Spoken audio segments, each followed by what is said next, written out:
Alors, pour en commencer avec, notre histoire, dans tout ce qui est séries extraterrestres et observation d'OVNI, ou du moins ce qui semble en être, eh bien, comme je vous le disais, je vais vous proposer des témoignages, qui sont quand même assez troublants, de personnes, contactées, et la première personne est un Québécois.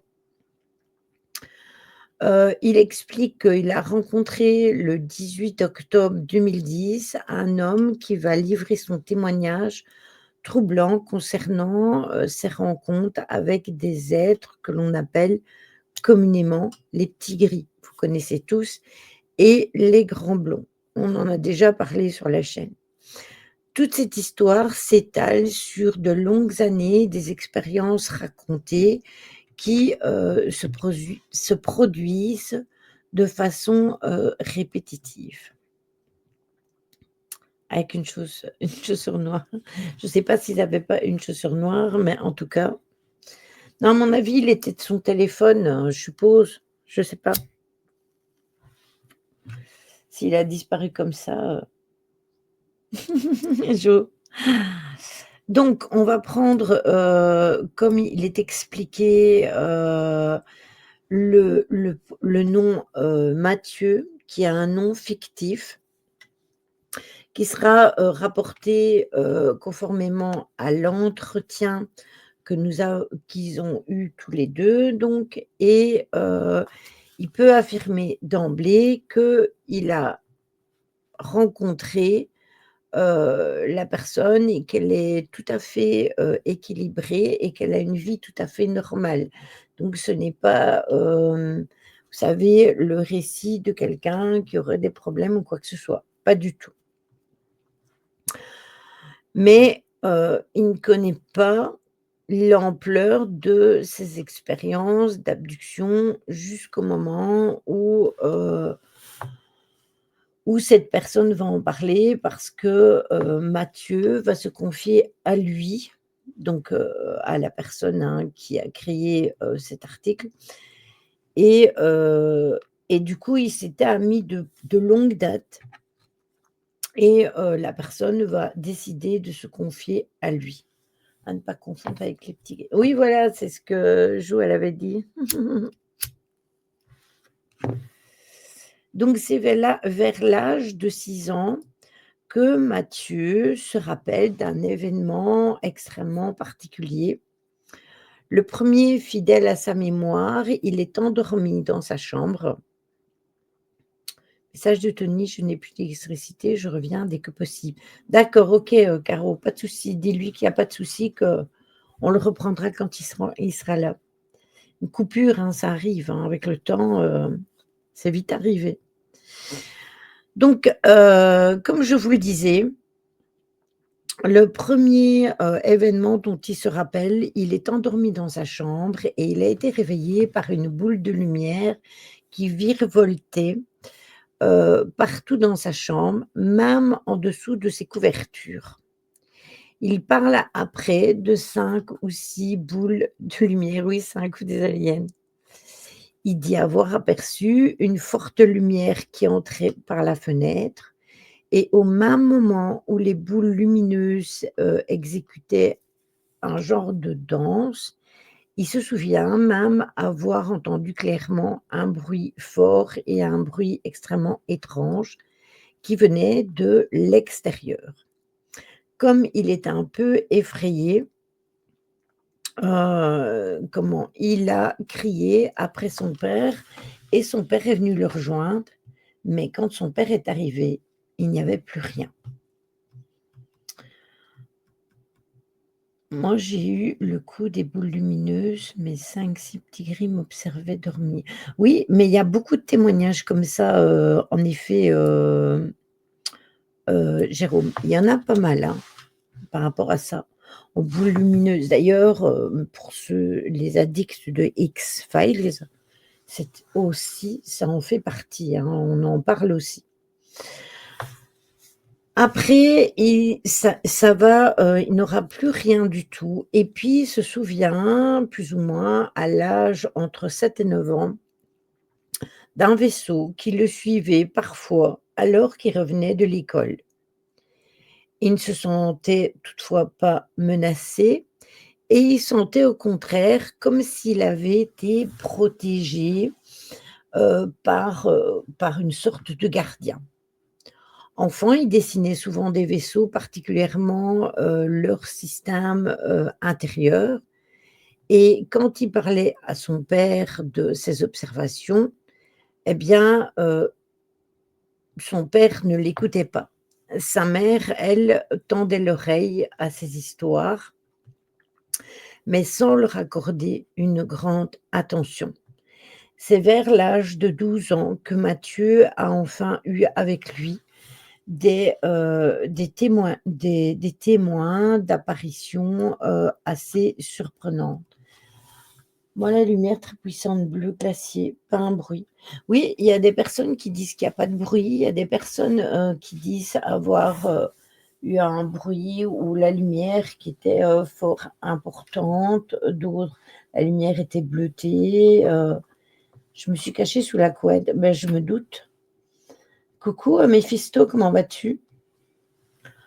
Après, je sais qu'il y a aussi, beaucoup de personnes, qui font des voyages astrales et où ça a été un peu, entremêlé entre le fait de vivre une abduction et le fait de vivre un voyage astral. Parce que quand vous faites un voyage astral, c'est votre âme qui sort de votre corps et vous avez la possibilité d'aller dans d'autres dimensions.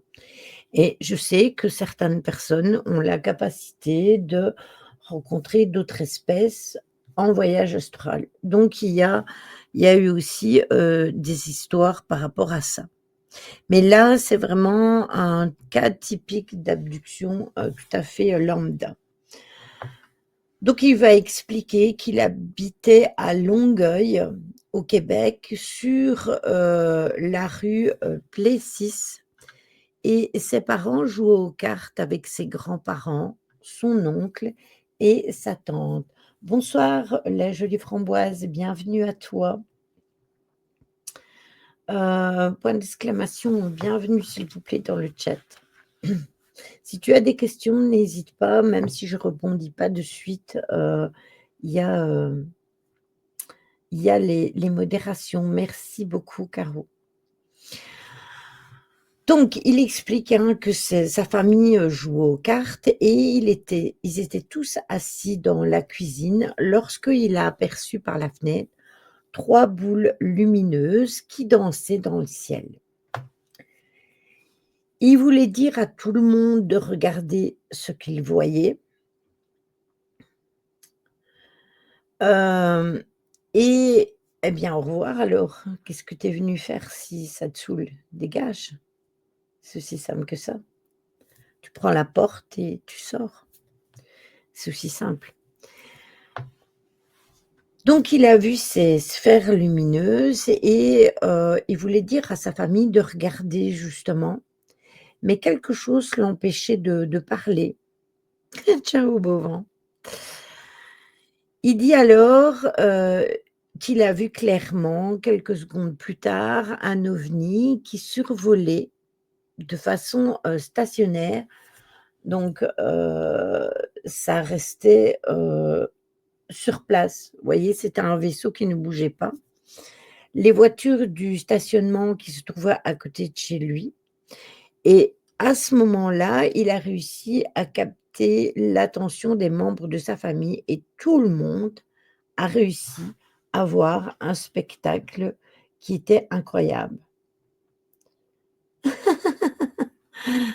Tu l'as guidé vers la sortie? C'est ça, Iceman, du 10. À ce moment-là, au moment où ils étaient, ébahis et sans un mot devant la scène, l'OVNI a complètement disparu. Alors ils se sont précipités à l'extérieur et dans le parc, devant chez eux, ils ont pu voir l'OVNI à nouveau. Cette fois-ci, il semblait être en mode furtif, d'apparence transparente et il s'est volatilisé une fois de plus. Donc il avait l'impression que, le vaisseau s'était, avait disparu dans une autre dimension tellement la fuite a été super rapide. Caro. C'était tellement rapide que c'était imperceptible, donc c'était, quand même assez étonnant.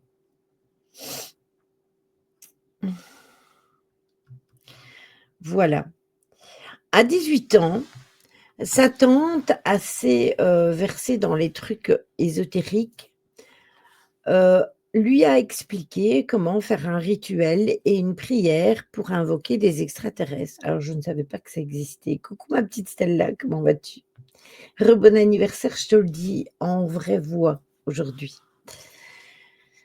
Et il va raconter qu'il devait mettre du gros sel et de l'alcool dans un bol en cuivre et mettre le feu à ce mélange. Et il était, avec une amie donc et elle était curieuse, mais aussi craintive de ce qui pouvait, arriver. Il a récité la prière conformément au rituel et un homme avec une cape lui est apparu. Donc en fait, il a vu des choses étranges. Ils vont fondre, ils vont avoir trop chaud. Ah, ah. C'est à ça que j'ai pensé, Jérôme, mais il y avait pas de détails, il y avait pas plus de détails. Donc l'homme avait juste une cape rouge, c'est tout ce qu'il a vu. Voilà. Il y a plein tous ces témoignages, sont assez interpellants.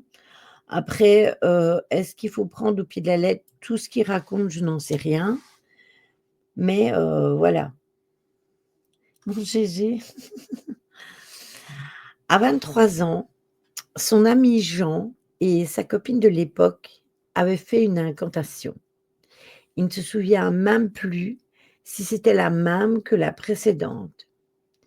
Ils ont été témoins tous les 3 de l'apparition d'une spirale qui ressemblait à une galaxie qui avait la texture d'un hologramme.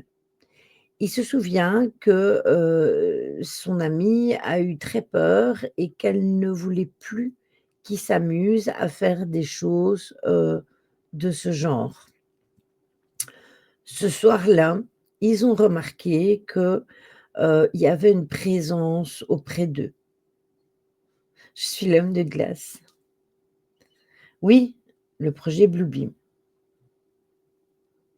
C'est quand même, c'est quand même interpellant cette histoire d'hologramme. Ça m'a fait tiquer aussi. Après, on avait déjà parlé, du projet Bluebeam ici, plus d'une fois, hein, sur les lives, ici, ufologie. Mais, tout ce qui est hologramme, oui. Mais comment ils ont fait pour avoir cette apparition comme un hologramme, alors que c'était juste une incantation qu'ils avaient faite? Tu vois? C'est la question que je me pose.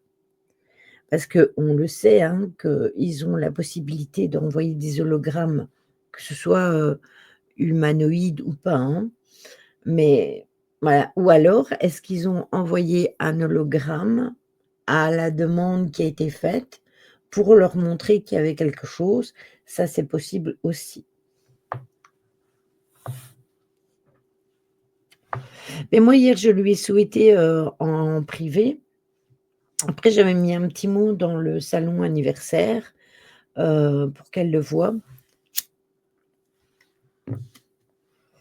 Au cas où elle ne verrait pas mon message privé, mais elle l'a vu, donc c'était le principal et après, bah, je m'étais dit qu'aujourd'hui je lui souhaiterais, quand elle viendrait sur le live. En 1997, il explique qu'il habitait à Saint-Sulpice, toujours au Québec et ce soir-là, il raconte: «J'ai été appelé à sortir dehors en robe de chambre. À l'horizon, je voyais un ovni qui se tenait devant et que je sentais être là pour moi.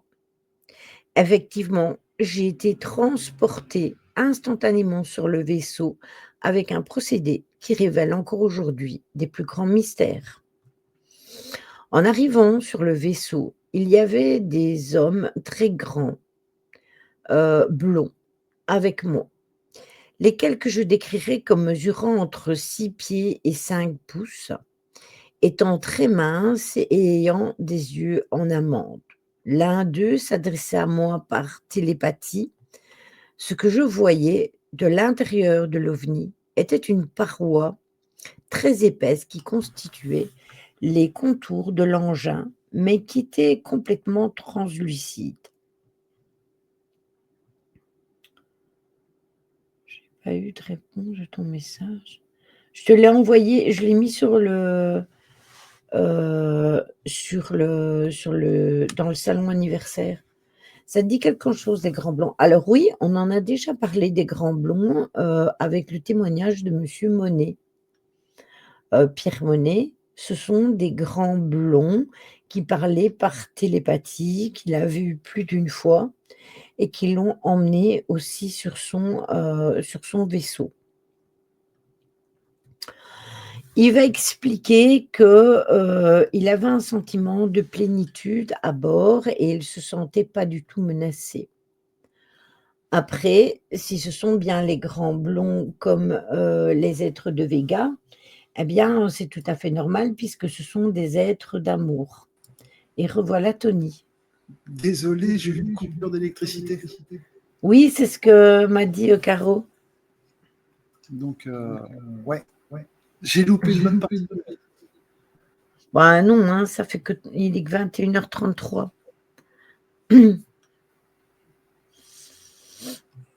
Comme ça a coupé d'un coup. Bah oui, mais en fait, il y a des travaux, tu sais, ils sont en train de refaire un nouveau magasin à côté de chez moi. Et, comment dire, ils font des travaux, donc il y a pas mal de coupures d'électricité. Ah oui, ça, qui dit travaux, dit coupure, électricité ou autre chose. Donc, le temps que le Wi-Fi se mette en route, voilà. Je tiens à rassurer ceux qui m'ont envoyé des messages. Non, non, ça va.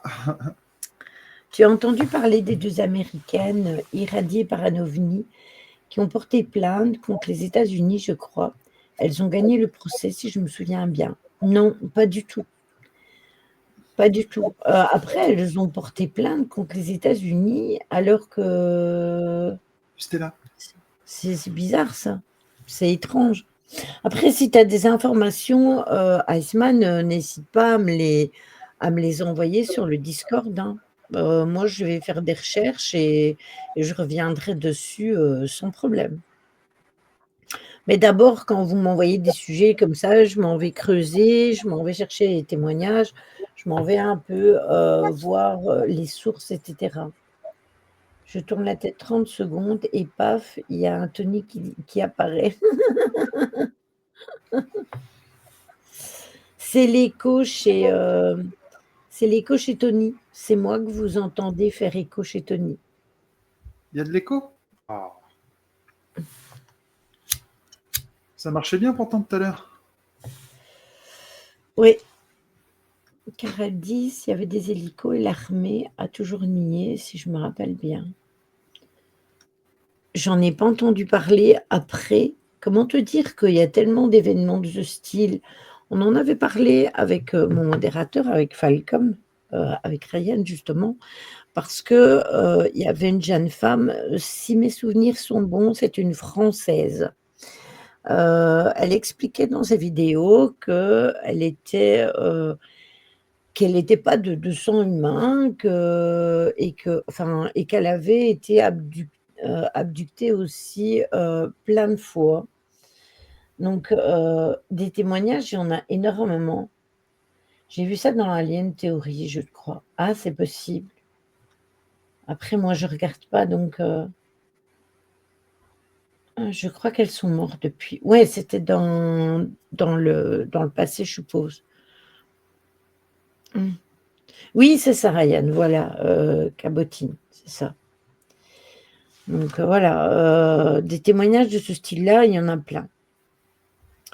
Donc il va expliquer qu'à un moment donné, il y a un des êtres qui a fait un geste de la main, qui a fait apparaître des planètes dans son plan de vue et que c'était comme un mode de projection holographique. On en a encore parlé il y a pas longtemps et c'est ce que je vous disais, est-ce qu'ils n'ont pas ce pouvoir de faire des hologrammes et de montrer certaines choses?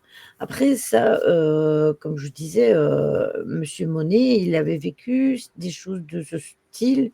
Oui, c'est ce que Jérôme disait tout à l'heure, Bluebeam. Justement. Il n'a pas, de mémoire,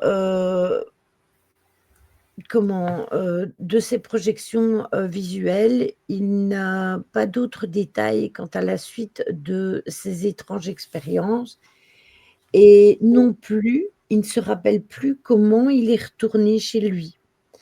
Heu, il s'est retrouvé dans la chambre à coucher auprès de sa femme, comme si de rien n'était, comme il n'avait rien vécu. Coucou Laura. Le Bonsoir. souvenir qu'il en conserve, c'est juste une perception d'avoir été entre le rêve et la réalité. Coucou Véro. C'est pour ça que je vous disais que, dans certains témoignages, on était quand même proche entre le témoignage de l'abduction et le voyage astral. Est-ce que ces personnes-là, elles ont pas fait juste un voyage astral et que, elles ont été en contact dans une autre dimension avec d'autres, entités, heu, c'est possible aussi et du coup, eux, ils croient qu'ils ont été victimes d'abduction, sauf que c'est pas une abduction propre, dans le fait d'avoir été, emmenés, voyez? L'âme, elle sort du corps, certes, mais le corps, il reste là. Tandis que quand vous vivez une abduction, bah, votre corps s'en va avec, tout le restant. Donc c'est peut-être ça la différence entre les 2 et peut-être que c'est ça la chose que nous, êtres humains, on ne sait pas peut-être pas faire la différence. Après toi, Jérôme, tu me disais, tu te rappelais de ce que tu avais vu, sauf que tu l'as vu éveillé, tandis que lui, il ne se rappelle plus. Il a il a une perception qui ne sait pas si c'était un rêve ou si c'était une réalité, absolue. Après, il y en a, ils sont revenus avec des marques et ça, j'ai envie de vous dire, quand vous faites un voyage astral, vous pouvez aussi revenir avec des marques. Donc, voilà, on n'a pas vraiment de réponse par rapport à ça. Si jamais un jour, si jamais un jour je fais une abduction, je vous ferai mon témoignage et ça répondra à vos questions. Voilà. J'avais remarqué que le temps s'était arrêté. Oui, tout à fait. Monsieur Monet l'explique très bien, hein, que quand il est sur son vélo et qu'il revient de chez sa petite amie et qu'il est il passe, si mes souvenirs sont bons, il passe à Orange et il y a une horloge, l'horloge de la ville qui montre une certaine, alors ne me demandez pas l'heure, hein, je m'en rappelle plus du tout.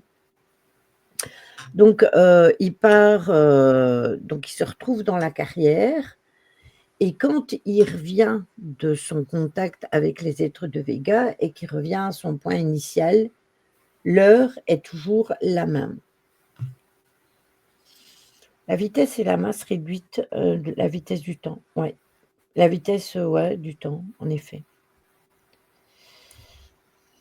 Alors que quand vous faites un voyage astral, beh, vous partez à une certaine heure et vous revenez à une certaine heure. Donc quand vous revenez dans votre corps, si vous vous réveillez, eh bien, vous êtes parti quand même un certain temps et l'heure a changé.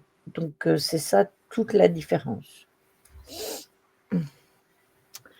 Donc il va expliquer que dans les semaines qui ont suivi, il y a un autre groupe, d'êtres qui sont venus le chercher, mais que cette fois-là, son sentiment a été beaucoup plus désagréable. Il voyait devant lui, excusez-moi, une mouchette, ce qui ressemblait à des chirurgiens. Ils étaient tous habillés de blanc, avec un masque sur leur visage qui couvrait leurs yeux et leur visage. Ce souvenir, lui, évoque une certaine vision d'horreur et dans les jours qui ont suivi, il a demandé de l'aide parce que, il avait réellement peur. Donc il a quand même contacté, un journaliste d'enquête sur les phénomènes paranormaux qui s'appelle, Christian Robert Page, puisque là on est au Québec, qui était un reporter et un chroniqueur de la station, 98.fm et il a référé aussi son histoire à Michel, Deloire, un spécialiste et un chercheur sur le sujet justement des abductions. Il a été interrogé pour, la rédaction d'une thèse doctorale du département de psychologie de l'université de Concordia. Donc il a quand même contacté des personnes par rapport à son vécu et j'ai un document PDF. Alors si vous voulez, je vous le mets ici ou je vous le mets dans le Discord ou je vous le mets dans les 2. Attendez, hein, hop. Hop, voilà, je peux vous le mettre ici si vous voulez copier-coller le lien, y aller voir après live. Est-ce qu'il est bien? Oui, voilà, il suffit de cliquer dessus. Mais si vous voulez, je veux bien vous le mettre aussi dans le Discord, je vous le mets dans le salon, ufologie. Voilà, tout simplement, tac, je vous colle le lien et si vous avez envie d'aller voir, ce sont des PDF, hein. Vous êtes libre d'y aller. Voilà.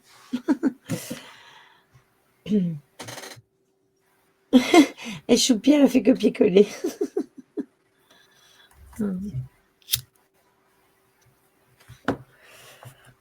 Mathieu a donc appelé ce chercheur en abduction pour finalement le rencontrer dans les heures qui ont suivi. L'entretien a duré plus ou moins 7 heures. Et Monsieur Deloire a reconnu, selon les faits rapportés, que le témoignage de Mathieu concordait avec des éléments qui se retrouvent dans la plupart des cas d'abduction. Le chercheur a même suggéré qu'un implant pouvait avoir été inséré à son insu et lui a proposé un rendez-vous à l'université afin de passer un scan.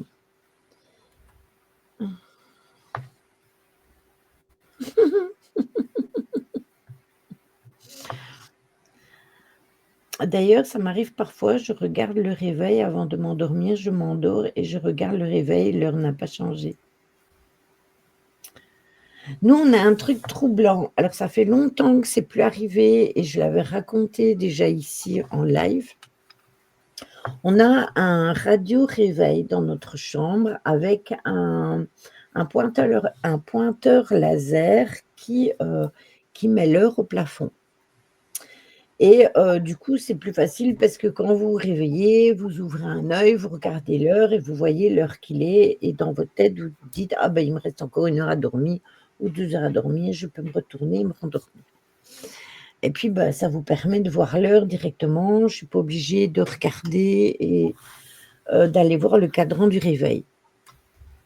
Et c'est arrivé plusieurs fois que, sans que l'on comprenne pourquoi, l'heure est changée. Donc par exemple, chez nous, il est, 23h et au réveil, il fait noter 18h. Sauf qu'on ne change pas l'heure se remet à jour tout de suite, enfin toute seule. Tu avais entendu du surdoué anglais qui a hacké les services secrets des États-Unis, qui a trouvé que les États-Unis avaient des équipes militaires qui apparemment travaillaient en dehors de la Terre. Oui, ça j'avais entendu parler, en effet.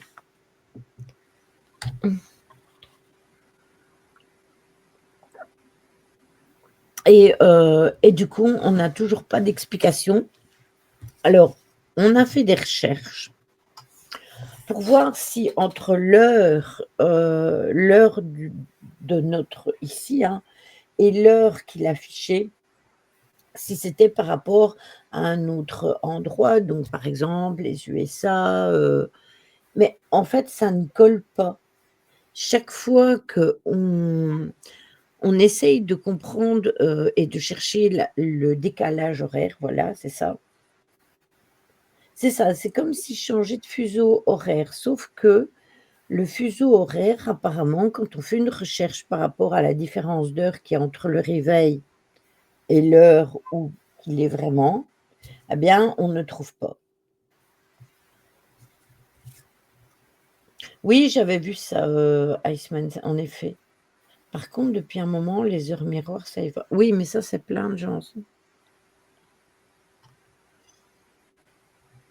Plein de gens. Regardez Tony comme il est sage. Ben, en fait, j'ai loupé plus d'une 25 minutes de live. Là, je suis en train de couler parce que je ne comprends pas du tout de quoi vous parlez. Je parlais d'un témoignage de quelqu'un qui a vécu, au Québec, une abduction, d'extraterrestres. D'accord. Et en fait, pendant que tu étais pas là, c'est de ça que j'ai parlé, en fait, du témoignage, de ce témoignage-là. D'accord. Mais j'ai pas fini. De toute façon, j'ai pas terminé, le témoignage parce qu'après ce qu'il a vécu, il a été voir je répète un peu pour Tony, il a été voir un spécialiste, un homme qui s'occupe de parapsychologie et qui a l'habitude d'étudier les faits, d'abduction pour justement, savoir si ce qu'il avait vécu, c'était vraiment ça ou si c'est, parce qu'il était complètement cintré, tout simplement. Et donc, le médecin en question, lui a dit qu'il avait vraiment vécu, que ce qu'il avait vécu, c'était vraiment coordonnant avec, des autres phénomènes, d'abduction extraterrestre et il va lui suggérer de passer un scan pour voir si, il n'a pas eu, un implant qui lui a été, mis dans le corps à son insu.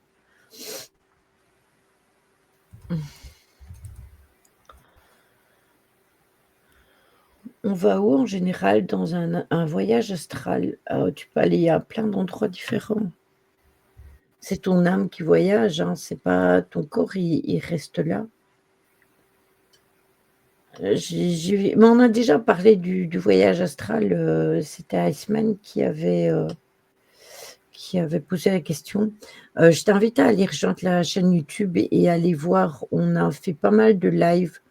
Moi, j'en ai fait pas mal sur le voyage astral.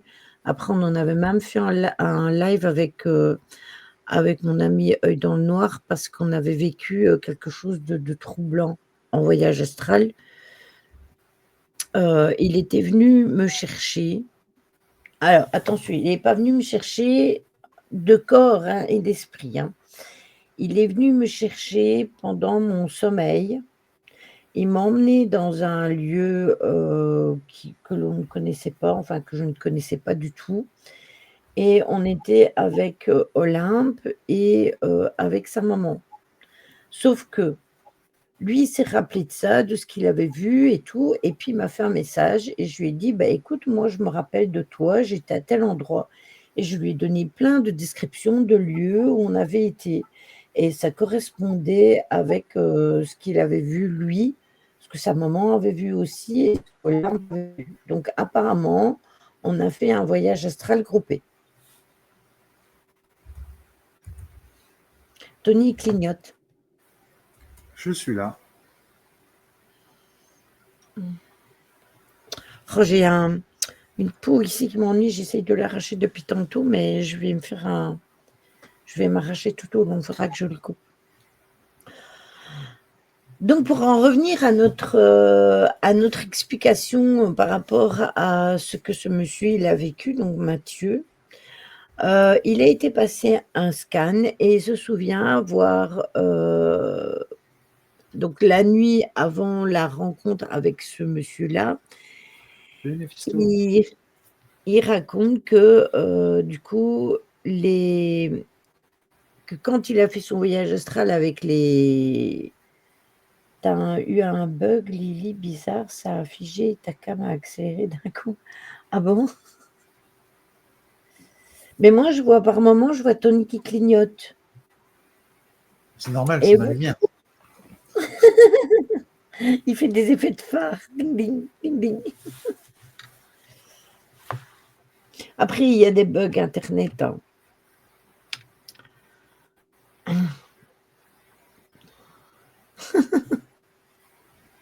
Donc la nuit même de la rencontre qu'il a eue avec ce monsieur, il va de nouveau être enlevé et il va expliquer que on va procéder en urgence à une extraction d'un implant logé dans son nez.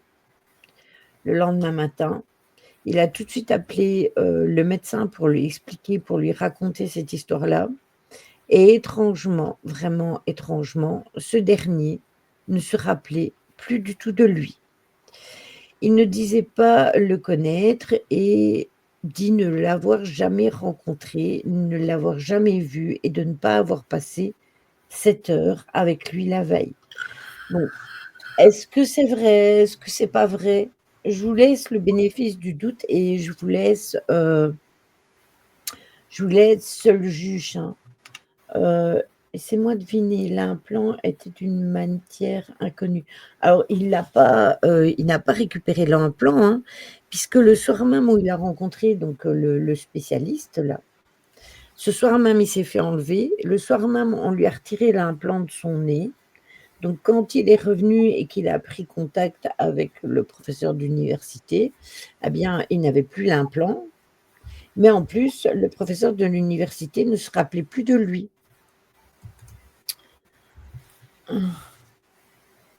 Donc c'est quand même interpellant.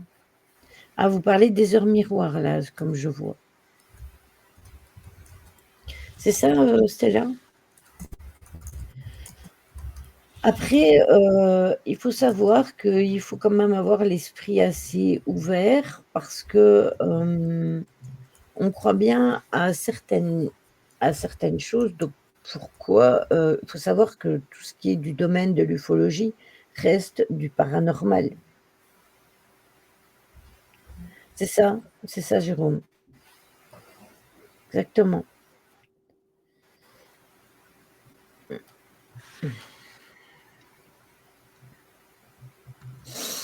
Donc voilà. Mais il y a un témoignage quand même, qui va raconter, attendez, parce que j'ai un bug ici. Hem,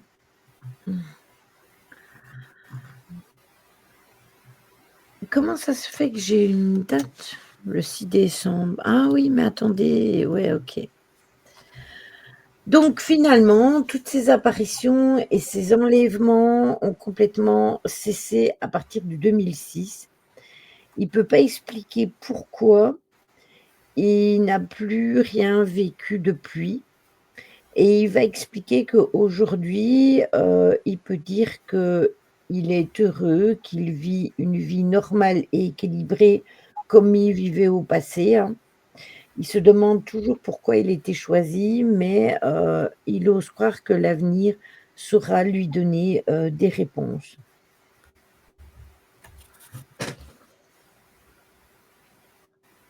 Mmh mh.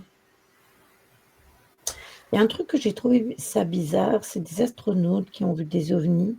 Donc une femme, elle a fait une conférence et comme par hasard, quand elle a voulu en parler, elle est tombée dans les pommes et après, elle n'a plus jamais voulu en parler. Après, il y a beaucoup de choses qui ont été tues, qui ont été cachées, Iceman, ça, voilà, c'est prouvé que, il y a beaucoup de choses qu'il faut taire. Il y avait eu aussi, des militaires qui ont fait des témoignages. Il y en a, ils ont vécu des choses il y a 50 ans, voire, même, je dirais, 70 ans et ils peuvent seulement le raconter pour maintenant. Pourquoi ils peuvent le raconter maintenant, alors qu'avant c'était, interdit d'en parler? Oui, aussi les hommes en noir.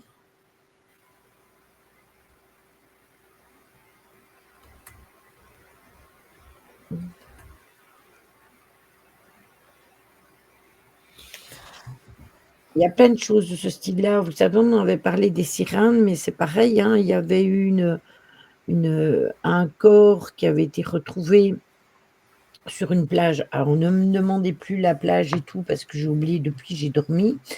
Mais il y avait un corps qui avait été retrouvé sur la plage. C'était des enfants qui l'avaient trouvé.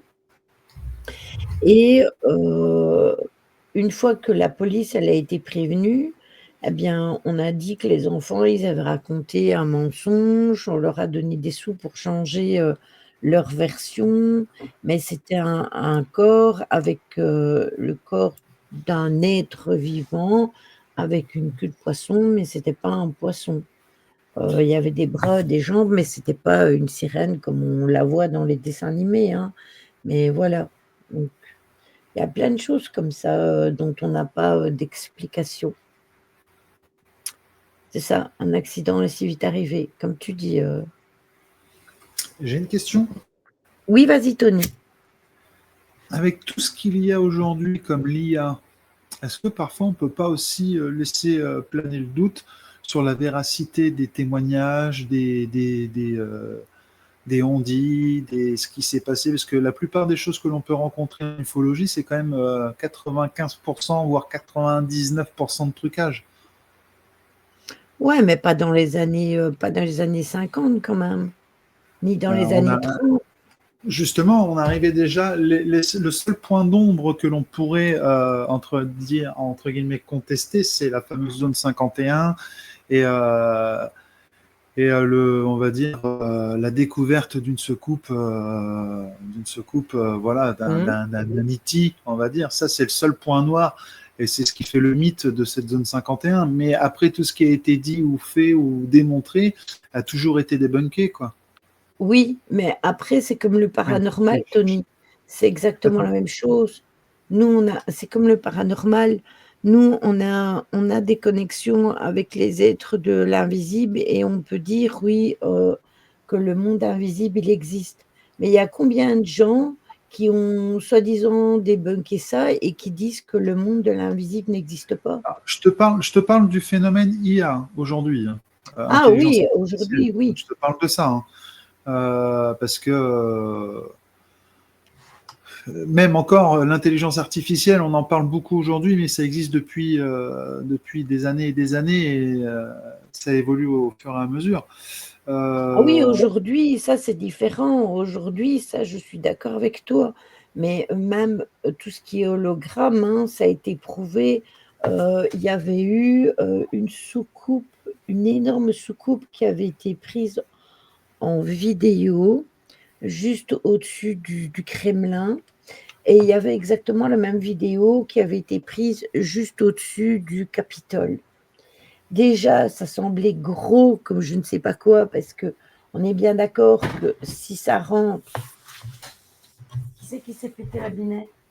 Si ça rentre dans un espace, que ce soit américain ou que ce soit russe, on est bien d'accord que s'ils sont au-dessus d'endroits comme le Capitole et le Kremlin, bah, ils vont pas rester là à regarder et se dire ah, il y a un vaisseau dessus de notre tête. Donc déjà, ça semblait extrêmement gros. Donc ça, je suis d'accord là-dessus. Ça avait été.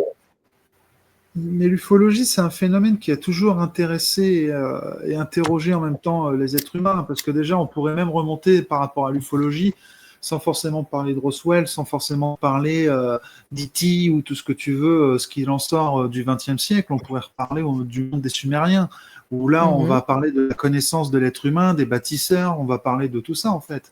Moi, je suis plus, tu vois, à essayer de me questionner de comment ça se fait qu'on peut parler du chiffre d'or, on peut parler du chiffre d'or, on peut parler de tous les grands monuments, on va dire, qui ont été implantés dans ce monde, ont été vraiment à une distance les uns aux autres. Comment se fait-il qu'il y ait eu des pyramides incas, des pyramides égyptiennes, des pyramides encore dans d'autres populations, alors qu'à l'époque, le voyage ne se faisait pas de la même façon.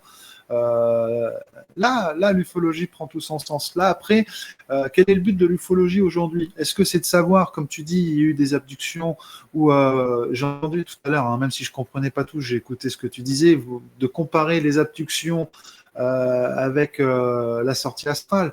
La sortie astrale, c'est ton esprit. L'abduction, tu disais, ça peut être le corps qui est amené, mais il faut pas oublier que grâce à ton esprit, tu peux aussi ressentir des points sur ton corps. Mhm. En sortie astrale, par exemple, en sortie hors du corps, tu peux ressentir des douleurs sur ton corps physique Oui, bien sûr. alors que tu es allongé sur ton lit. Donc, ça peut être aussi Tu peux uniquement que revenir ton avec esprit. des coups, tu peux revenir avec des coups, avec des Voilà. marques, avec des bleus et toutes sortes. Ça, je Ça suis peut être d'accord que aussi que c'est ton possible. esprit qui a fait voilà, une sortie astrale tout simplement. Ça peut être une connexion avec un plan divin. Ça peut être multitude de choses. C'est pour ça que faudrait retrouver l'ufologie à la source.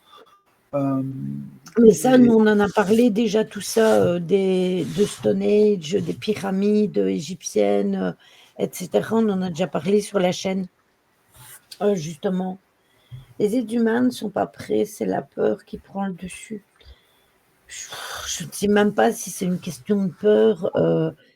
Je pense qu'il y a plus, comme pour tout, il y a le côté moi j'y crois, il y a le côté moi je n'y crois pas. Après, il faudrait être vraiment égoïste pour se dire ouais, on est les seuls sur la seule planète où il y a de la vie. Moi, je pense que ça, c'est. ça je suis entièrement d'accord avec toi.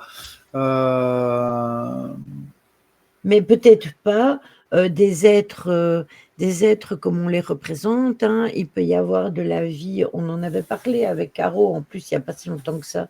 Ça peut être une vie, vous savez, comme les plantes, ça peut être une sorte de des genres de virus, de bactéries, etc., qui sont des eaux de vie et qui se développent. Ça, c'est possible aussi. Moi, j'y crois, on n'est pas seul dans l'univers. Oui, après, il faudrait vraiment. C'est en même temps, c'est se sentir très privilégié de se croire seul dans un univers si vaste.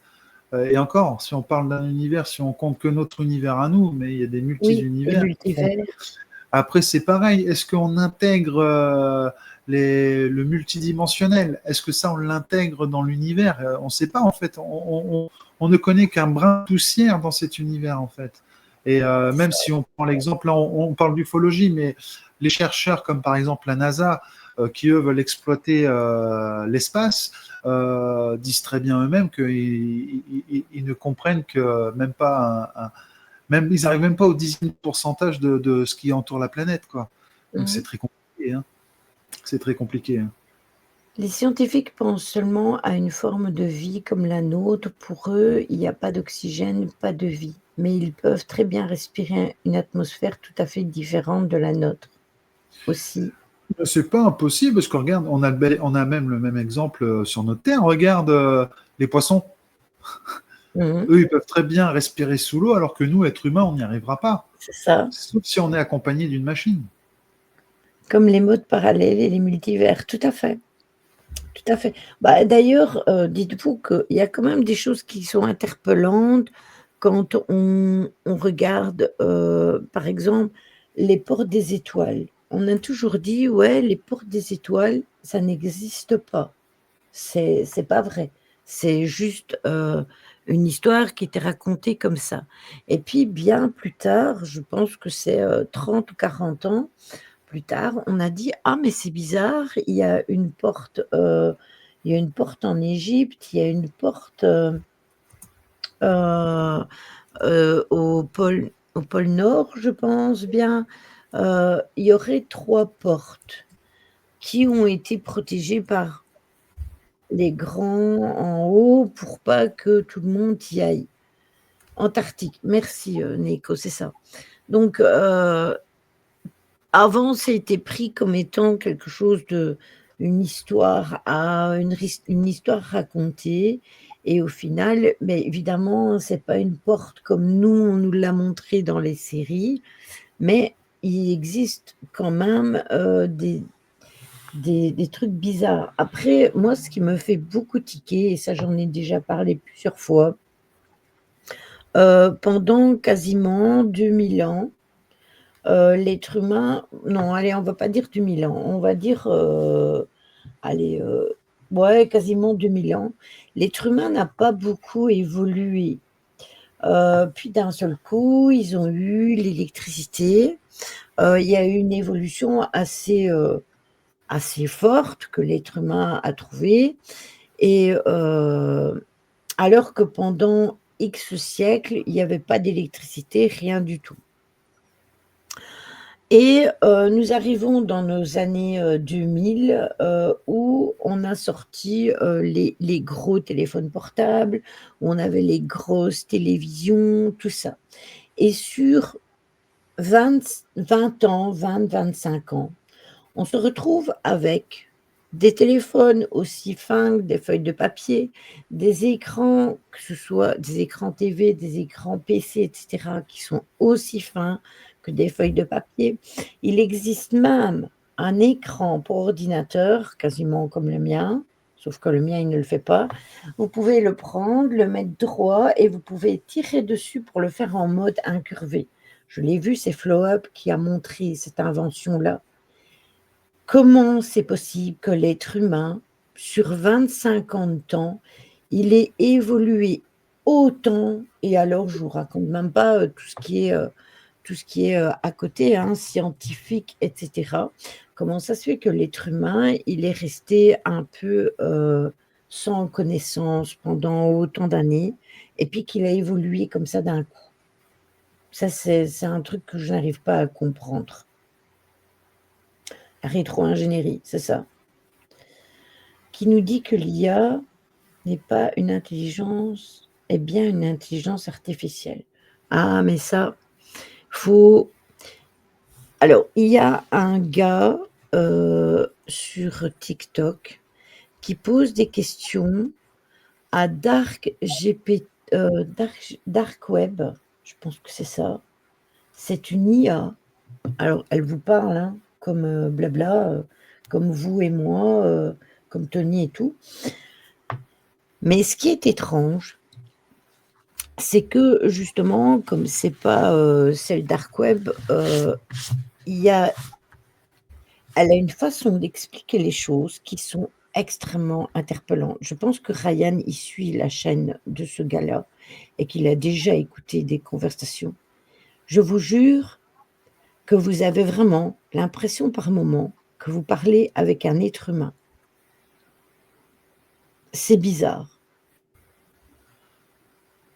Qui gouverne l'IA? Va savoir, est-ce que c'est eux? Est-ce que c'est pas eux? On ne sait pas vraiment. Est-ce, comme les scientifiques disent qu'on peut aller plus vite que la vitesse de la lumière et que tout voyage reste impossible? Ce sont des bases de données, l'IA. Prenez l'exemple du film Matrix. Oui, c'est ça. Mais là, par rapport à votre questionnement, il faut regarder le film Matrix. Nous sommes dans une matrice qui a ces bases de données, qui a des mots qui sont incorporés, qui a des liens, qui a des algorithmes, il y a tout ça. Enfin, après, on peut ça partir prend tout dans son sens avec Matrix, c'est vrai. Mais quand vous prenez tout ça, c'est voilà, et c'est pareil. À ce moment-là, on dit qu'à l'intérieur de nous-mêmes, nous avons nous-mêmes cet algorithme. On dit par exemple, lorsque vous pensez à quelque chose, vous êtes capable de le créer. Bah, c'est la même chose. Vous-même, vous êtes une IA en fait. C'est la même chose de ce qui nous entoure. Donc c'est matrixé tout ça. C'est matrixé, une base de données avec des milliards et des milliards d'encodages. Et c'est pour ça que vous avez par exemple de l'IA qui est capable de générer beaucoup de choses. Maintenant, je reviens sur ce que tu disais tout à l'heure, Lily, par rapport à l'évolution. L'évolution est faite par rapport aux découvertes. L'évolution est faite des découvertes. Lorsque tu repars aux hommes de Néandertal, Cro-Magnon, tout ça, qui ont juste découvert le feu, à l'époque, ils ne savaient pas qu'en tapant de silex, ils allaient avoir une étincelle. Et une fois qu'ils ont découvert ça, ils ont pu justement approfondir les choses. Oui, Comme, ça, je suis d'accord avec toi. Mais comment ça se fait que l'être humain n'a pas beaucoup évolué, allez, on va dire, pendant 18 000 ans ou 19 000 ans, et puis d'un seul coup, pouf, tout est venu d'une fois. Il n'a fait que s'accroître, l'évolution humaine, justement. Après, le problème, c'est que l'histoire a été faite de façon qu'il y a beaucoup de choses qui ont été, entre guillemets, euh, mis dans le noir, entre guillemets. Tu vois, on parle de la préhistoire et on arrive tout de suite à l'histoire, on va dire, du monde mérovingien. Et tu vois ce qu'on t'apprend à l'école. On t'apprend même pas ce qui s'est Oui. passé. Si on t'apprend l'Antiquité grecque, l'Antiquité égyptienne, l'Antiquité romaine. Ok, mais entre deux, est-ce qu'on te parle du monde perse? Est-ce qu'on te parle du monde byzantin? Est-ce qu'on te parle de la Chine? Est-ce qu'on te parle des Incas? Est-ce qu'on te parle de Non. tout ça? Non, c'est en fait, on nous donne ce que l'on veut nous donner. C'est là la différence. Mais l'évolution était là. On regarde quand on parle du monde des Incas, justement, et ça va rejoindre un peu ton idée d'ufologie.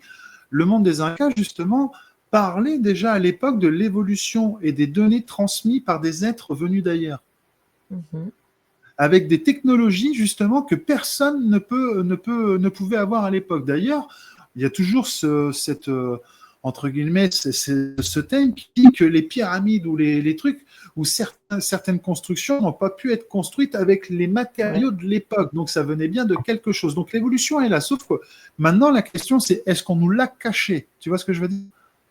Bah, c'est plus pour ça que j'en parle, hein, justement. Coucou mon petit Johan, comment vas-tu?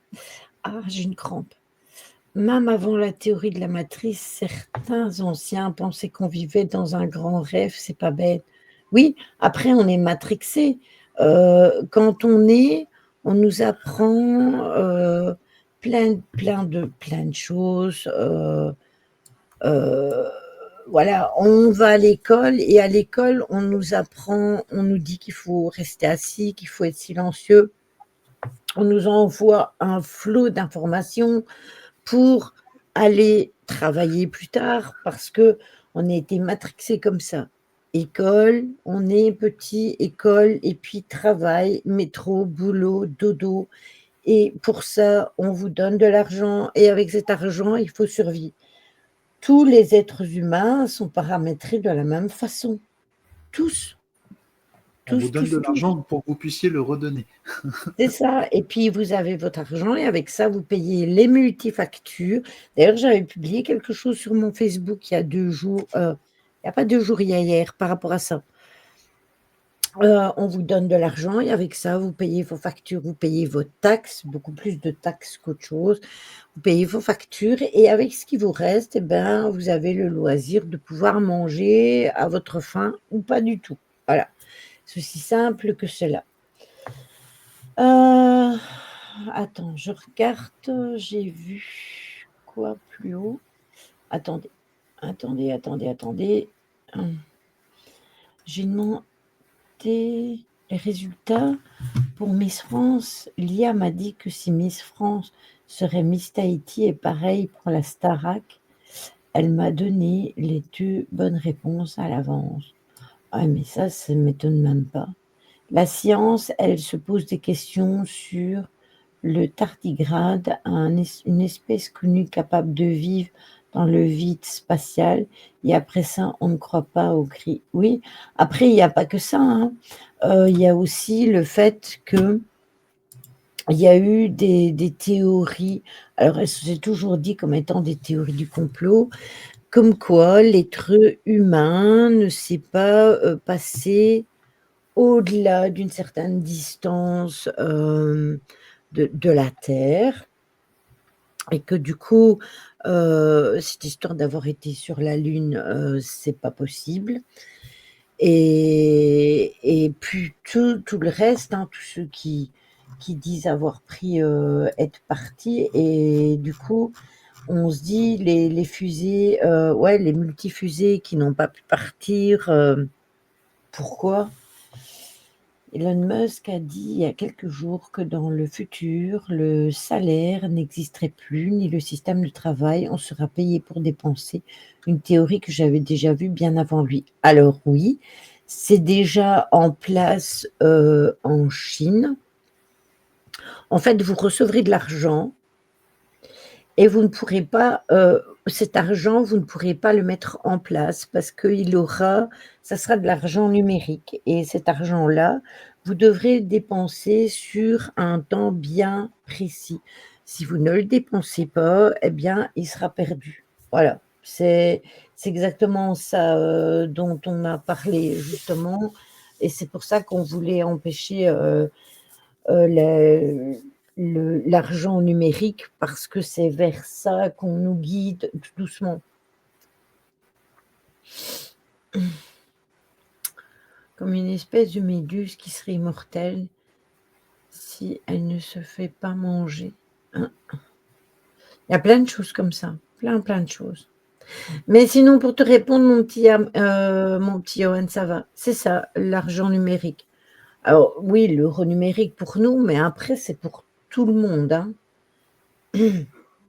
Ça serait pour tout le monde.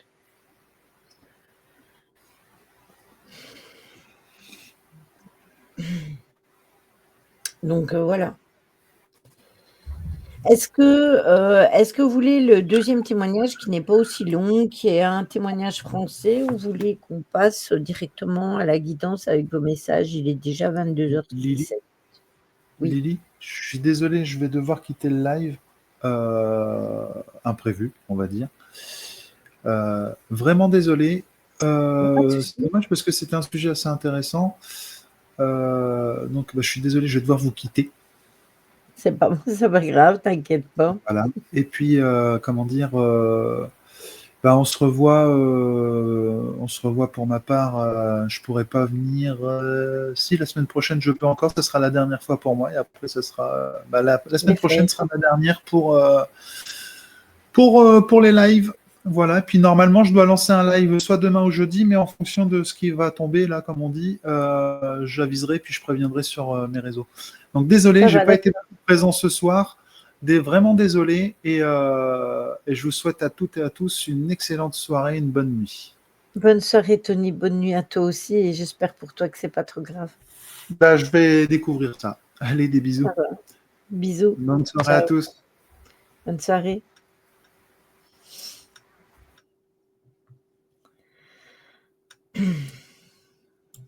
Alors, qu'est-ce que vous me dites? Qu'est-ce que tu me disais? J'avais vu un commentaire. Moi, j'y crois comme beaucoup disent, pourquoi ne pas être tourné sur la rue? Ouais, il y a eu plein de trucs là-dessus. Alors, le deuxième témoignage, si vous voulez qu'on en parle, on peut en parler. C'est un cas qui est arrivé en France, à contrario de l'autre qui est arrivé au Québec.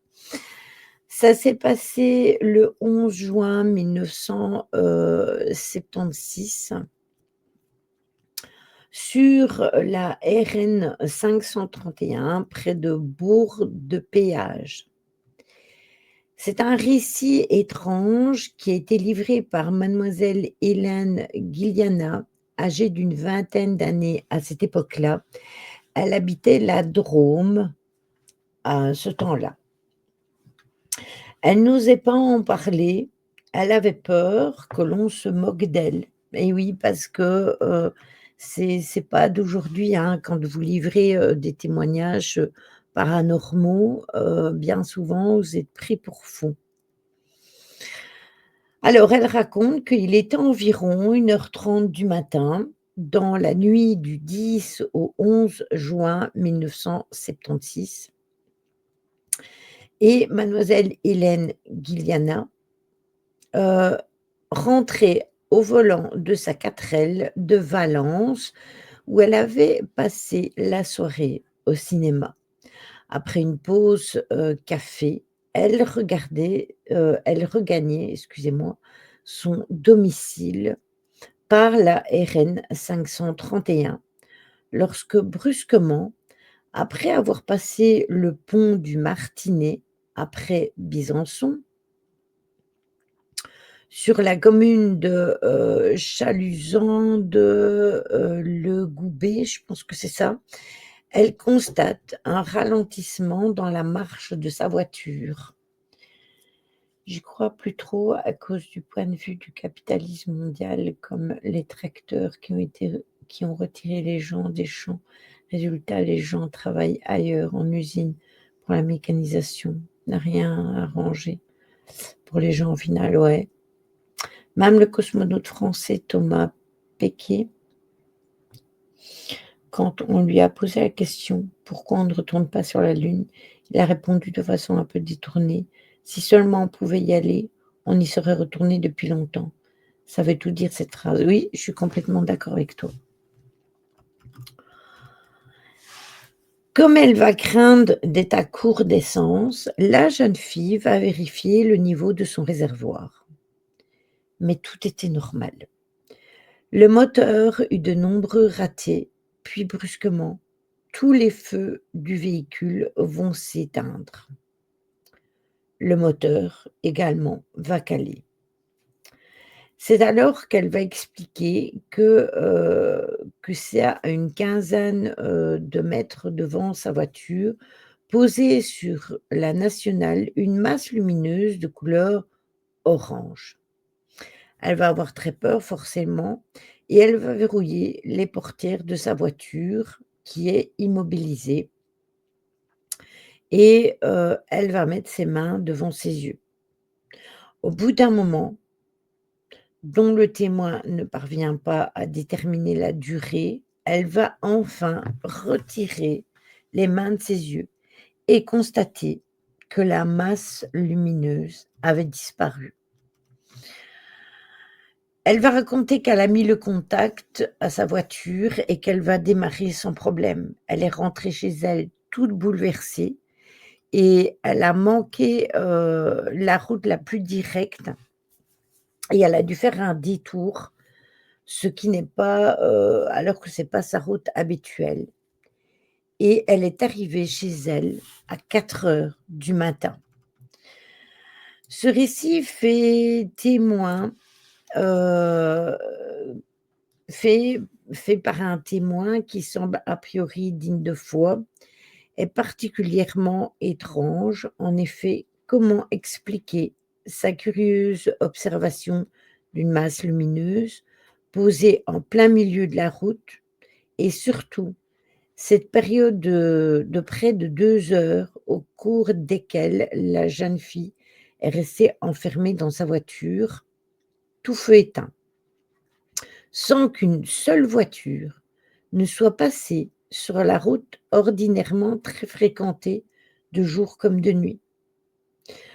Le maire, chez qui elle a été, où elle est employée, où elle travaille, a donné de bons renseignements sur elle, de ce fait, pour dire que, son récit n'était pas, quelque chose d'abracadabrante, que c'était quelqu'un de sérieux, quelqu'un de normal, quoi. C'était pas, encore une fois, quelqu'un qui allait raconter des bêtises sans les avoir vécues. L'arrêt de mademoiselle Giuliana devant, le phénomène lumineux orange aurait donc duré près de 2 heures que la fille ne peut expliquer. C'est cet incident-là qui a été rapporté à la presse et qui a suscité l'intérêt des chercheurs s'intéressant au phénomène OVNI. Parmi eux, vous trouvez monsieur André Revol, qui est membre du groupe Ouranos, qui est parvenu à convaincre la témoin d'accepter de se livrer à une expérience sous hypnose.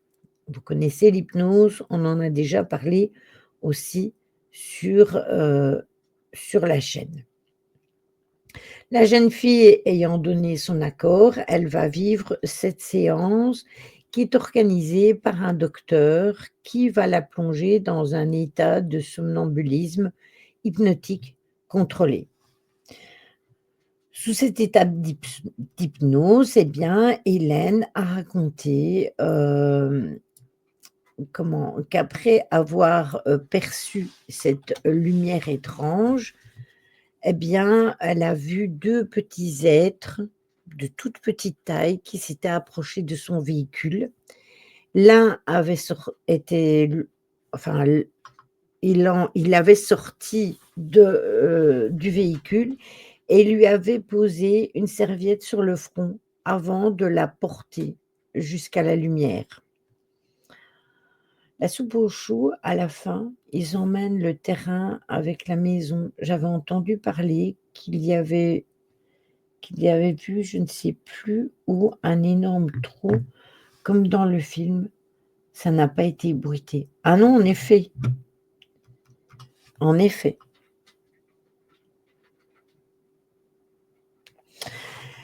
Donc, ce qui est dit pour des hommes de petite taille, hein, enfin des êtres de petite taille, ils ont expliqué donc à Hélène que. Donc, elle va expliquer tout ça pendant sa séance d'hypnose, hein, qu'ils n'étaient pas très grands, qu'ils arrivaient à la hauteur de sa poitrine, qu'ils avaient une combinaison toute noire jusqu'à la tête et ils étaient très moches, va-t-elle dire. La jeune fille va expliquer ensuite avoir été conduite dans une salle au plafond arrondi. Le sol était couleur feu, puis elle a été déposée et attachée sur une table par les deux nains. Et après quoi, l'un d'entre eux va dessiner une série de ronds lumineux sur son pullover avec un objet qu'il tenait à la main et qui ressemblait à une lampe de poche. La table était en fer, va-t-il expliquer, et elle a remarqué qu'il y avait des petits boutons sur les parois autour d'elle. Après cet examen, dont elle n'a pu préciser la durée, elle a été reconduite dans sa voiture qui a réapparu devant elle comme si elle était invisible auparavant. Les deux hommes de petite taille étaient ensuite repartis vers la lumière et ils avaient disparu très rapidement dans le ciel. Cette histoire n'a pas été sans rappeler la mésaventure survenue en septembre 1961 aux États-Unis par le couple américain Betty et Barney Hill, qui racontèrent eux aussi leur état d'hypnose. Et cet événement-là était semblable et assez coordonnant. Ce que l'on ne peut pas dire, c'est qu'au jour d'aujourd'hui, on peut encore obtenir des informations par internet, etc., pour savoir le pourquoi du comment. Et se dire, oui, écoutez, elle a appris ça et du coup, elle a transformé. Non, à cette époque-là, il n'y avait pas cette façon de pouvoir avoir des renseignements aussi facilement.